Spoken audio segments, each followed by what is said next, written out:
Local news about local people. This is Newslink Indiana.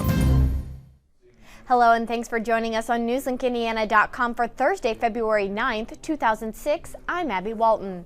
A Winchester middle school teacher has resigned after investigations by both the school board and police. Bruce Lake taught in the Randolph Central School system for the past 11 years. Neither Lake or the school members would comment about the investigation. And WIPB is celebrating its digital transmission with a look at its past and plans for the future. Work on the documentary A Look Back and a Look Ahead started last October with the launch of the station's digital transmission tower. But the documentary also gives viewers more perspective, showing changes in the station from the first broadcast to a young Al Rent to WIPB's digital opportunities today. The goal of the Look Back is to show the impact the only local television channel has had on the community. I think it's important for people to see where the station came from and where it's going, because so many people put a lot of effort into getting the station on the air, and it's become a fixture in the community. A Look Back and a Look Ahead airs tonight at 9 on WIPB-TV. And a Wayne County resident spotted what could have been a costly mistake. Police say a man recently received a check in the mail telling him he'd won more than $29,000. All he needed to do was send a check back for around $3,000. Bank tellers later determined the check was counterfeit. Police are still investigating. And a real-life history lesson this week for students at Newcastle Middle School. A presentation by Eva Kaur, a Holocaust survivor. Newslink Indiana Shala Sass has the story. Prisoner A7063, Eva Kaur, Holocaust survivor. 3 different identities, 1 woman. A woman who hopes others can learn from her experiences during World War II. Forgiveness. I have forgiven the Nazis and I have forgiven everybody who has hurt me. I, the victim, deserve to live without their victimization. I deserve to be free from that pain. It's a pain she brought to life for the students who have until this point only experienced it in the book, The Diary of Anne Frank. Her message? Never ever give up. No matter how difficult your life is, it couldn't be as difficult as mine was.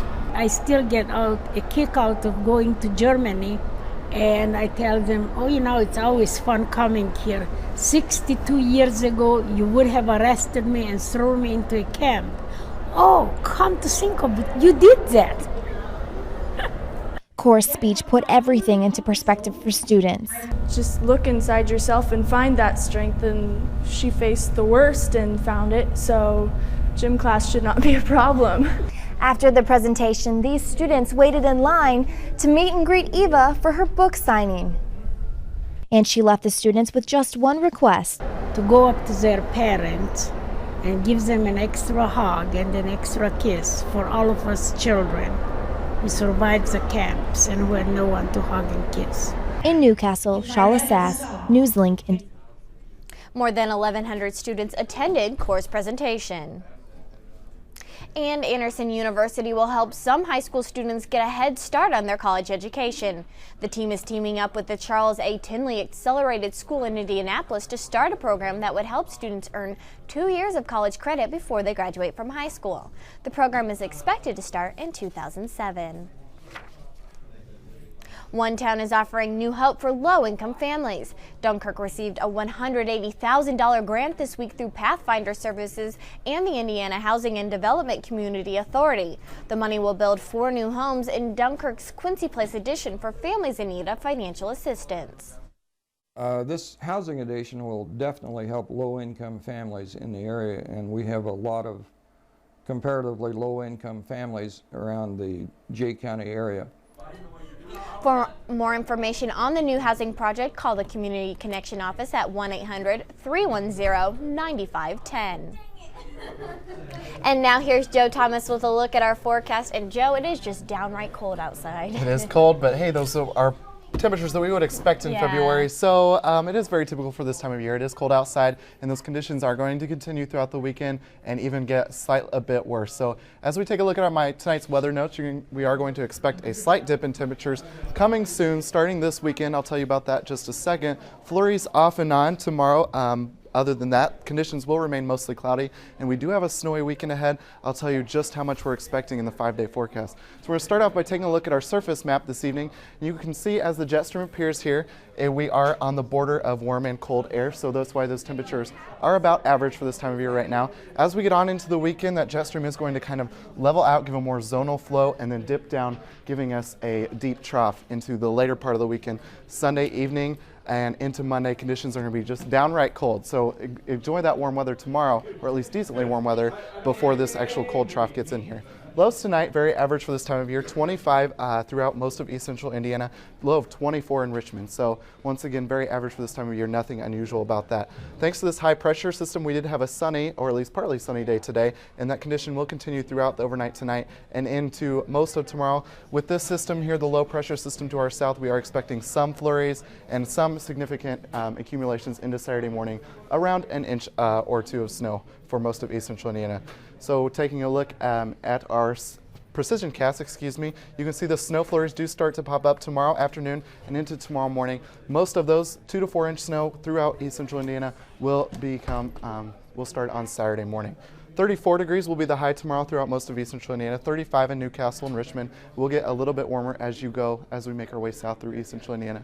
Tonight, mostly cloudy conditions, still chilly throughout the area, a low of 25 degrees, winds out of the southwest from 7 to 13 miles an hour, so it will be slightly breezy as we get into our day tomorrow.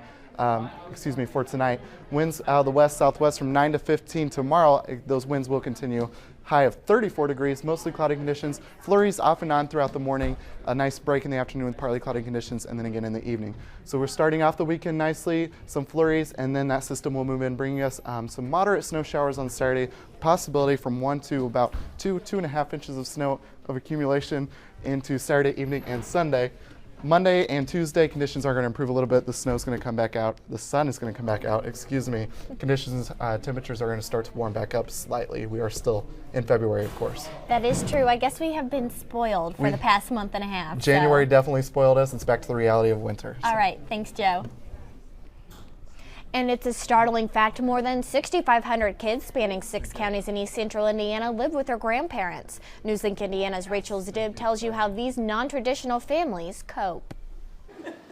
Grandparents raising grandchildren, once rarely heard of, now more and more common. And it's an adjustment for everyone. But one Indiana woman hopes to make a difference. I don't leave people dangling. If they come to me for help, I'm there to give them whatever help and find out what help I can get for them. Opal Buford founded Gap Limited 3 years ago. The organization helps deal with the legal aspects of raising a grandchild. And while every story is different, there is one common connection.